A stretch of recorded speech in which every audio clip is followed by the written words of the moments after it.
12 ফেব্রুয়ারি 2025 সাম্প্রতিক সাধারণ জ্ঞানের অতি গুরুত্বপূর্ণ 50টি এমসিকিউ প্রশ্ন। এই প্রশ্নগুলো বিভিন্ন চাকরি ও বিশ্ববিদ্যালয় ভর্তি পরীক্ষার জন্য গুরুত্বপূর্ণ। পরীক্ষা দিয়ে আপনার প্রস্তুতি যাচাই করুন। বর্তমানে বাংলাদেশের মানুষের মাথাপিছু আয় কত মার্কিন ডলার? 2738 মার্কিন ডলার। বর্তমানে বাংলাদেশের মানুষের মাথাপিছু আয় 2738 মার্কিন ডলার। কিছুদিন পূর্বে 2784 মার্কিন ডলার ছিল। এখানে ব্যাখ্যা দেওয়া রয়েছে, যাদের প্রয়োজন আপনারা ভিডিও থামিয়ে এই ব্যাখ্যাগুলো দেখতে পারবেন। বর্তমানে মাথাপিছু আয় $46 কমে গিয়েছে। সর্বশেষ 2023-24 অর্থ বছরে জিডিপির মোট আকার ছিল 33,46,017 কোটি টাকা। বিবিএস এর তথ্য অনুযায়ী 2023-24 অর্থ বছরে জিডিপির প্রবৃদ্ধি হয়েছে 4.22%। সম্প্রতি বৈষম্য বিরোধী ছাত্র আন্দোলন নতুন যে সেল গঠন করেছে তার নাম কি? সাংস্কৃতিক সেল। সম্প্রতি বৈষম্য বিরোধী ছাত্র আন্দোলন নতুন যে সেল গঠন করেছে তার নাম সাংস্কৃতিক সেল। সম্প্রতি বঙ্গবন্ধু শেখ মুজিব মেডিকেল বিশ্ববিদ্যালয়ের নাম পাল্টে নতুন কি নাম রাখা হয়? বাংলাদেশ মেডিকেল বিশ্ববিদ্যালয়। সম্প্রতি বঙ্গবন্ধু শেখ মুজিব মেডিকেল বিশ্ববিদ্যালয়ের নাম পাল্টে নতুন নাম বাংলাদেশ মেডিকেল বিশ্ববিদ্যালয় রাখা হয়েছে।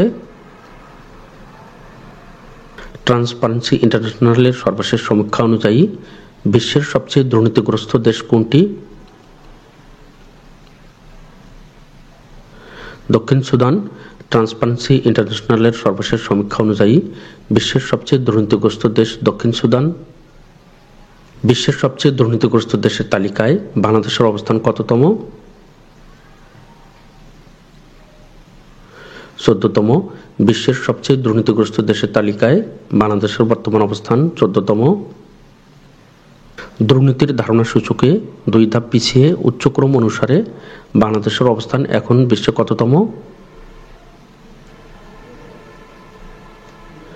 151তম।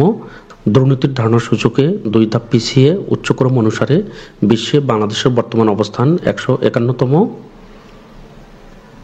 ট্রান্সপারেন্সি ইন্টারন্যাশনাল এর সদর দপ্তর কোথায় অবস্থিত? Berlin, Germany. ট্রান্সপারেন্সি ইন্টারন্যাশনাল এর সদর দপ্তর বার্লিন, জার্মানিতে অবস্থিত। বর্তমানে বাংলাদেশে পরিবেশ বান্ধব মোট সবুজ কারখানা রয়েছে কতটি? 237টি। বর্তমানে বাংলাদেশে পরিবেশ বান্ধব মোট সবুজ কারখানা রয়েছে 237টি। এটি আপডেট তথ্য। কিছুদিন পূর্বে 235টি ছিল। এখানে ব্যাখ্যা দেওয়া রয়েছে।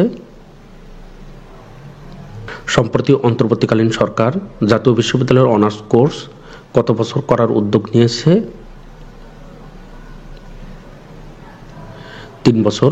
সম্প্রতি অন্তর্বর্তীকালীন সরকার জাতীয় বিশ্ববিদ্যালয়ের অনার্স কোর্স 3 বছর করার উদ্যোগ নিয়েছে। সম্প্রতি 2রা জানুয়ারি 2025 ইসির নিবন্ধন পাওয়া নতুন রাজনৈতিক দল কোনটি?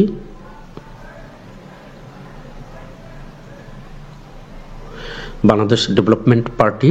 সম্প্রতি ইসির নিবন্ধন পাওয়া নতুন রাজনৈতিক দল বাংলাদেশ ডেভেলপমেন্ট পার্টি। বর্তমানে দেশে নিবন্ধিত রাজনৈতিক দলের সংখ্যা কতটি? 49টি। বর্তমানে দেশে নিবন্ধিত রাজনৈতিক দলের সংখ্যা 49টি। এটি আপডেট তথ্য। এখানে সবগুলো ব্যাখ্যা দেওয়া রয়েছে। সর্বশেষ ডেভেলপমেন্ট পার্টি, নিবন্ধন নাম্বার 54। যে কোনো প্রতিযোগিতামূলক পরীক্ষার জন্য এই ব্যাখ্যাটি গুরুত্বপূর্ণ।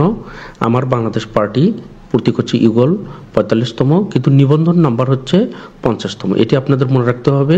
51তম নিবন্ধন নাম্বার হচ্ছে গণ অধিকার পরিষদ, প্রতীক হচ্ছে ট্রাক। 52তম নিবন্ধন নাম্বার হচ্ছে নাগরিক ঐক্য, দল 47তম, কেটলি। 53 নম্বরে রয়েছে গণসংহতি আন্দোলন, প্রতীক হচ্ছে মাথাল।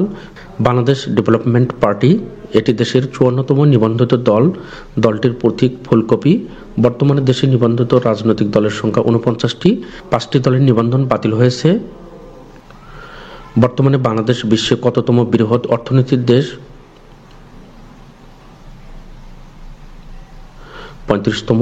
বর্তমানে বাংলাদেশ বিশ্বে 35তম বৃহৎ অর্থনীতির দেশ। সম্প্রতি কোন দেশে সশস্ত্র গোষ্ঠীর সঙ্গে বন্দুকযুদ্ধে একজন সেনা সদস্য সহ 8 জন নিহত হয়েছেন? পাকিস্তান সম্প্রতি পাকিস্তানে সশস্ত্র গোষ্ঠীর সঙ্গে বন্দুকযুদ্ধে একজন সেনা সদস্য সহ মোট ৮ জন নিহত হয়েছেন। গাজা থেকে ফিলিস্তিনিদের সরিয়ে নেওয়ার প্রেক্ষাপটে জরুরি আরব সম্মেলন আহ্বান করেছে কোন দেশ? মিশর গাজা থেকে ফিলিস্তিনিদের সরিয়ে নেওয়ার প্রেক্ষাপটে জরুরি আরব সম্মেলন আহ্বান করেছে মিশর। বিশ্ব সরকার সম্মেলন 2025 কোন শহরে অনুষ্ঠিত হবে, অথবা ওয়ার্ল্ড গভর্নমেন্ট সামিট 2025 কোথায় আয়োজিত হবে? দুবাই সংযুক্ত আরব আমিরাত বিশ্ব সরকার সম্মেলন 2025 দুবাই সংযুক্ত আরব আমিরাতে অনুষ্ঠিত হবে। সম্প্রতি কোন দেশের প্রেসিডেন্ট পদত্যাগ করার ঘোষণা দিয়েছে? রোমানিয়া সম্প্রতি রোমানিয়ার প্রেসিডেন্ট পদত্যাগ করার ঘোষণা দিয়েছেন। সম্প্রতি সৌদি আরব কতটি দেশের মাল্টিপল ভিসা বাতিল করেছে? 14টি। সম্প্রতি সৌদি আরব 14টি দেশের মাল্টিপল ভিসা বাতিল করেছে। এখানে ব্যাখ্যা দেওয়া রয়েছে, আপনারা এগুলো ভিডিও থামিয়ে দেখে নেবেন। সম্প্রতি সংস্কার কমিশন স্বাভাবিক অবস্থায় তত্ত্বাবধায়ক সরকারের মেয়াদ কত মাস করার সুপারিশ করেছে? 4 মাস। সম্প্রতি সংস্কার কমিশন স্বাভাবিক অবস্থায় তত্ত্বাবধায়ক সরকারের মেয়াদ 4 মাস করার সুপারিশ করেছে। তত্ত্বাবধায়ক সরকার গঠিত হয় 1996 সালে ত্রয়োদশ সংশোধনীর মাধ্যমে। 2011 সালে তত্ত্বাবধায়ক সরকার বাতিল ঘোষণা করা হয় পঞ্চদশ সংশোধনীর মাধ্যমে। এটি পরীক্ষার জন্য গুরুত্বপূর্ণ। 2024 সালের 17 ডিসেম্বর তত্ত্বাবধায়ক সরকার বহাল থাকার রায় দিয়েছে হাইকোর্ট। গণ অভ্যুত্থানের প্রথম স্মৃতিস্তম্ভ অদম্য 24 কোন বিশ্ববিদ্যালয়ে নির্মিত হয়েছে? জাহাঙ্গীরনগর বিশ্ববিদ্যালয়। গণ অভ্যুত্থানের প্রথম স্মৃতিস্তম্ভ অদম্য 24 জাহাঙ্গীরনগর বিশ্ববিদ্যালয়ে নির্মিত হয়েছে। জাতিসংঘের কোন কনভেনশন অনুযায়ী সমুদ্র সংক্রান্ত বিরোধগুলো নিষ্পত্তি করা হয়? UNCLOS। জাতিসংঘের UNCLOS কনভেনশন অনুযায়ী সমুদ্র সংক্রান্ত বিরোধগুলো নিষ্পত্তি করা হয়। সম্প্রতি আমেরিকার অবৈধ অধিবাসীদের জন্য নিজ দেশের কারাগার ব্যবহারের সিদ্ধান্ত নিয়েছে কোন দেশ? El Salvador. সম্প্রতি আমেরিকার অবৈধ অধিবাসীদের জন্য নিজ দেশের কারাগার ব্যবহারের সিদ্ধান্ত নিয়েছে এল সালভাদর। পরবর্তীতে গুরুত্বপূর্ণ ভিডিও এবং পোস্টগুলো দেখার জন্য আপনারা যারা নতুন সকলকে ম্যাথ বাংলা জিকে ইউটিউব চ্যানেলটি সাবস্ক্রাইব করার অনুরোধ করছি। চ্যানেলটি সাবস্ক্রাইব করা না থাকলে ইউটিউব অ্যালগোরিদমের কারণে পরবর্তীতে গুরুত্বপূর্ণ ভিডিওগুলো খুঁজে পাওয়া যাবে না। সরকারের পক্ষ হয়ে মুদ্রানীতি প্রণয়ন ও পরিচালনা করে কোন সংস্থা? বাংলাদেশ ব্যাংক। সরকারের পক্ষ হয়ে মুদ্রানীতি প্রণয়ন ও পরিচালনা করে বাংলাদেশ ব্যাংক। বর্তমানে প্রতি অর্থবছরে কয়বার মুদ্রানীতি ঘোষণা করা হয়? 2 বার। বর্তমানে প্রতি অর্থবছরে 2 বার মুদ্রানীতি ঘোষণা করা হয়। সম্প্রতি গ্রামীণ ফোন কোথায় দেশের প্রথম পরিবেশ বান্ধব গ্রাহক সেবা কেন্দ্র স্থাপন করেছে? সিলেটের আম্বরখানায়।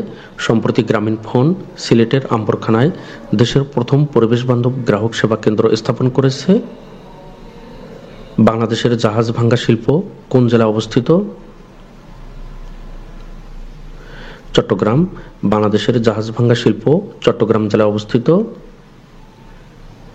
বাংলাদেশের একক বৃহত্তম দ্বিপক্ষীয় উন্নয়ন অংশীদার কোন দেশ?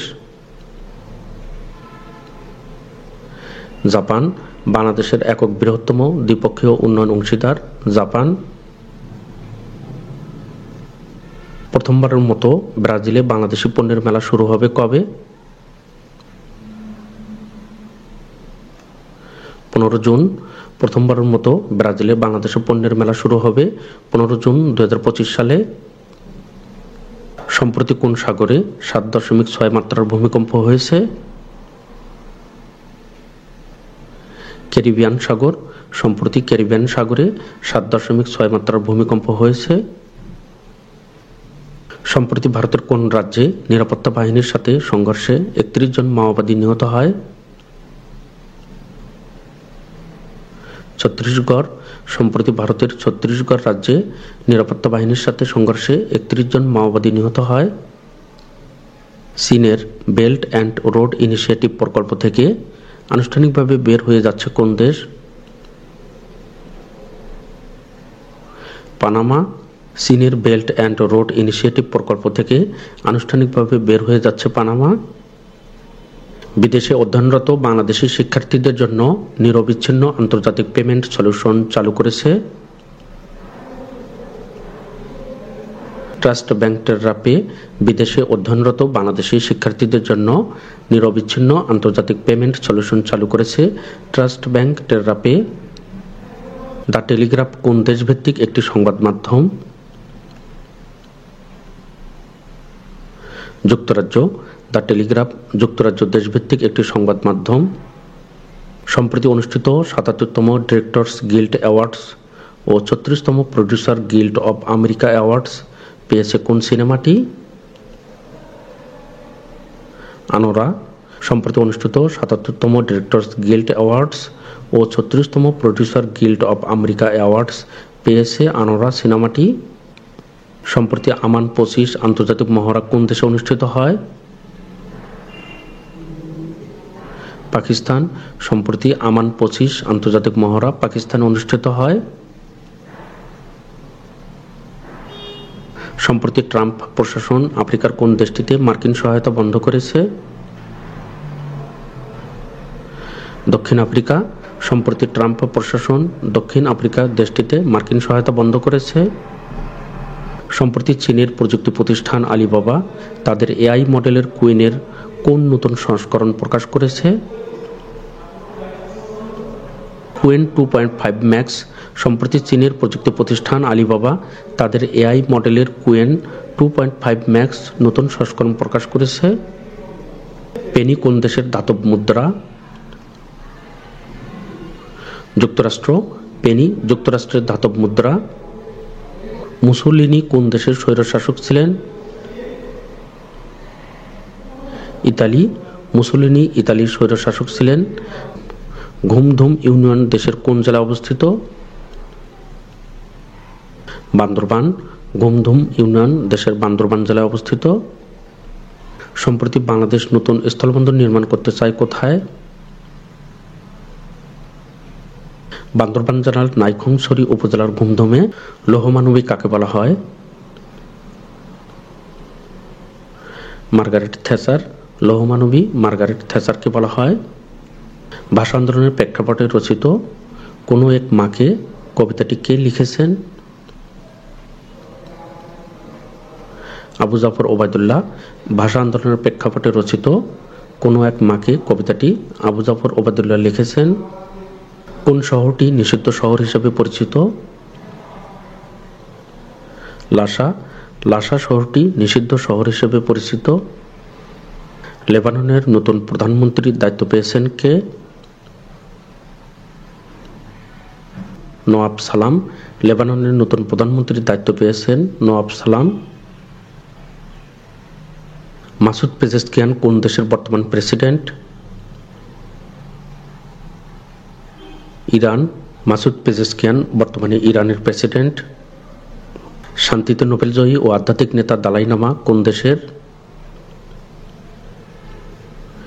তিব্বত। শান্তিতে নোবেলজয়ী ও আধ্যাত্মিক নেতা দালাই লামা তিব্বতের।